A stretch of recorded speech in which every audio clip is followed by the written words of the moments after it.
안녕하세요. 잡시광입니다.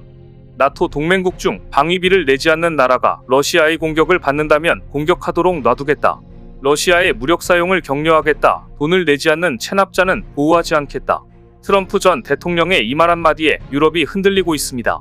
이 말은 곧 회원국 중 한 곳이 공격받으면 31개 회원국 전체가 반격에 나선다는 나토의 집단방위원 측을 정면으로 부정한 것이며, 사실상 나토를 지휘해온 미국의 이탈 가능성을 공개적으로 언급한 것이라 유럽 국가들은 충격에 휩싸였습니다. 동맹국들을 체납자 취급하는 미국의 대선주자라니 전무후무한 발언에 유럽이 발칵 뒤집혔다는 말이 옳을 겁니다. 얼마 전 폴란드 총리가 독일과 프랑스를 연달아 방문해 삼각동맹을 제의한 것도 이와 무관하지 않습니다. 만일 트럼프가 또 한 번 대통령이 된다면 나토는 어떻게 되는 것인가라는 불안감과 연결되어 있었습니다. 그런데 한국은 오히려 경쟁업체 사장까지 나서 러브콜을 보낼 정도로 귀한 대접을 받고 있습니다. 왜일까요?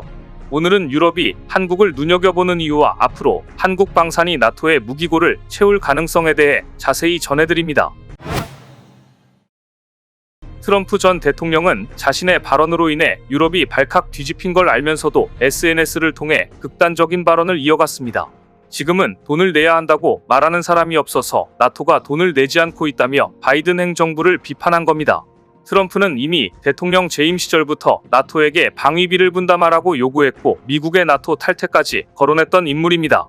그런데 올가을 대선에서 트럼프의 재선 가능성이 높아지자 나토 회원국들은 그야말로 패닉에 빠진 모습입니다. 나토가 미국에 의존하지 않고 자력으로 러시아를 방어하려면 더 큰 방공 능력과 탄약 생산 능력을 갖춰야 하며 군사부문에 더 많은 투자와 지원을 아끼지 않아야만 합니다. 하지만 나토 회원국의 국방비 지출은 GDP의 2% 수준으로 잡고 있는데, 이를 충족하는 나토 회원국은 31개 회원국 중 15개국에 불과합니다. 따라서 일부 군사 전문가들은 나토가 미국의 그늘에서 벗어나 독자적인 방어 능력을 키우는데 대략 10년 이상이 소요될 것으로 전망합니다. 그런데 트럼프 전 미국 대통령이 재점화한 나토 안보무임승차 논란의 파문이 일파만파 커지면서 유럽 최대 경제국 독일에서 독자 핵무장 주장이 다시 고개를 들고 있습니다. 최근 독일 정부 당국자들은 유럽의 양대 핵무기 보유국인 영국, 프랑스와 협력해 독일도 대비책을 마련해야 한다는 주장을 펴고 있습니다. 크리스티안 린트너 재무장관은 아예 프랑스와 영국에만 의존할 수 있겠느냐면서 너무 늦기 전에 핵무장과 관련한 금기를 깨야 한다고 주장했습니다. 독일 정치학자 막시밀리안 테르할레는 미국에서 전략핵탄두 1,000발을 구매해야 한다고 주장하기도 했습니다. 독일은 핵무기를 갖고 있지는 않지만 핵무기 투발을 위한 이중 용도 항공기는 운용하고 있습니다. 유사시 미국 핵폭탄을 사용할 수는 있지만 핵무기 최종 사용 권한은 어디까지나 미국에 있습니다. 독일은 유럽 자체 핵무장을 주장하는 프랑스에 맞서 미국이 보유한 핵무기가 나토 핵 억지력의 중심이 돼야 한다는 입장을 오랫동안 고수해왔는데, 트럼프의 발언으로 핵무장주의자들의 목소리가 커진 것입니다. 이렇게 어수선한 상황에서 숄츠 독일 총리는 말실수까지 했습니다.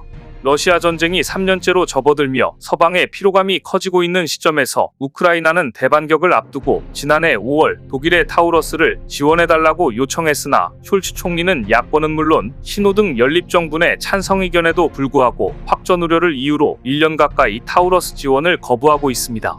타우러스는 사거리가 500km에 달하는 독일산 장거리 순항미사일로서 나토가 제공할 수 있는 최고 성능의 장거리 미사일인데요. 이를 확보할 경우 우크라이나는 러시아 영토를 직접 공격할 수 있습니다. 그런데 숄츠 총리는 최근 이런 발언으로 논란을 자초했습니다. 타우러스가 잘못 설정될 경우 모스크바 어느 곳이든 도달할 수 있다.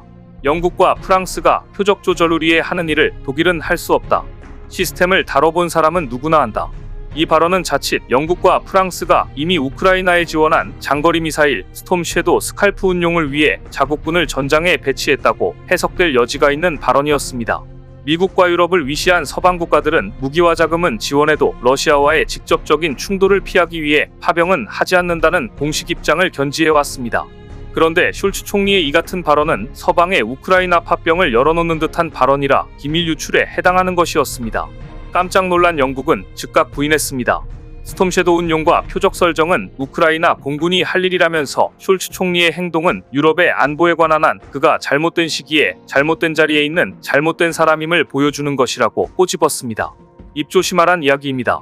이처럼 전쟁이 장기화되면서 나토 동맹 간 단합이 점점 더 힘들어지고 있는 상황에서 트럼프의 그 문제의 발언, 즉 동맹국 체납자 취급 발언이 나왔고 깜짝 놀란 유럽 각국은 지금 각자 방위력 증강에 열을 올리는 중입니다.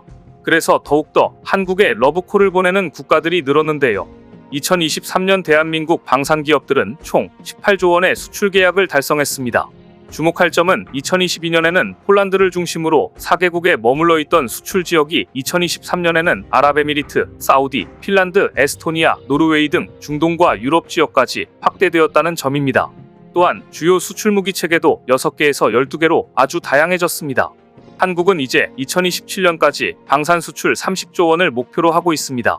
한국 방산이 이렇게 세계적인 경쟁력을 갖게 된 이유는 나토가 안보 공포증에 휩싸이고 러시아 우크라이나 전쟁이 길어지며 무기 수출이 증가한 것도 있지만 이런 외부 요인만이 아니라 한국이 지금까지 북한과 휴전 상태로 대치하면서 꾸준히 양적 질적인 방산 분야의 성장을 이뤄왔고 더구나 나토 표준으로 기술을 꾸준히 향상시켜왔기에 오늘날 서방 국가들의 무기고로 거듭나게 된 것입니다.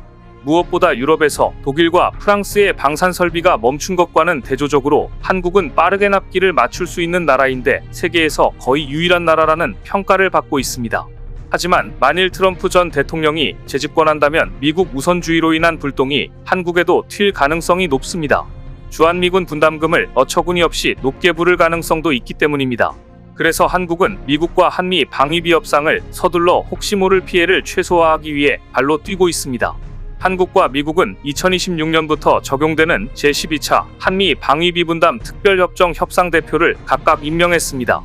아직 2년이나 시한이 남았는데 이처럼 두 나라가 차기 방위비 분담 특별협정을 위한 협상을 준비하는 것은 이례적인 일인데요. 외교가에서는 두 나라 모두 트럼프 전 미국 대통령의 재집권에 대비한 조처라는 해석이 나오고 있습니다. 이것은 주한미군 주둔 비용에서 한국이 부담할 금액을 규정하는 협정인데 트럼프 전 대통령은 재임 시절 방위비 분담금을 기존의 5배인 약 6조 원으로 인상하라고 해서 한국인들에게 커다란 충격을 준 바 있습니다. 당시 트럼프의 요구는 합의에 이르지 못하고 무협정 상태를 유지하다가 조 바이든 행정부로 정권이 교체된 이후 기존 수준으로 협상을 타결했습니다. 다만 이번 협상이 타결되더라도 트럼프 전 대통령이 최종 당선된다면 방위비 분담금 외에 전략자산 전개나 여러가지 관련 비용 등을 추가로 요구할 가능성도 배제할 수는 없습니다.